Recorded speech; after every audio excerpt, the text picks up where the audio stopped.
ജയാനന്ദൻ ജയിലിൽ കിടക്കുമ്പോൾ തന്നെ മകൾ അഭിഭാഷകയായി മാറി. മകൾ ജയാനന്ദൻ്റെ പരോളിന് വേണ്ടി വാദിച്ചിട്ടുണ്ട്. ജയാനന്ദനെ സ്നേഹിക്കുന്ന രണ്ടുപേരുണ്ടെന്ന് കോടതി പോലും പറഞ്ഞിട്ടുണ്ട്. ആത്മാർത്ഥമായി സ്നേഹിക്കുന്നവരാണ് ജയാനന്ദൻ്റെ ഭാര്യ എന്ന് കോടതി പോലും പറഞ്ഞിട്ടുണ്ട്.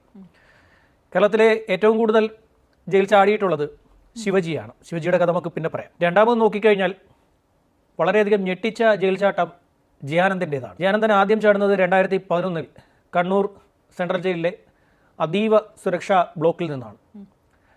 ജയാനന്ദൻ എന്ത് ചെയ്തു എന്ന് വെച്ച് കഴിഞ്ഞാൽ, ജയാനന്ദൻ അതിനു മുമ്പ് തന്നെ 4 മാസം മുമ്പ് തന്നെ ജയാനന്ദൻ ഊട്ടിയിൽ വീട് വാടകയ്ക്കെടുത്തു. അതിനുശേഷം ഭാര്യയെയും മകളെയും ഒക്കെ അവിടേക്ക് മാറ്റി ആ ഊട്ടിയിലെ വീട്ടിലേക്ക് കൊണ്ടുപോയി.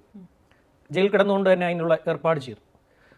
ഇതിനുശേഷം ജയാനന്ദൻ നമ്മുടെ ജയിലിൻ്റെ പരിസരമാകെ അരിച്ചു പറക്കി.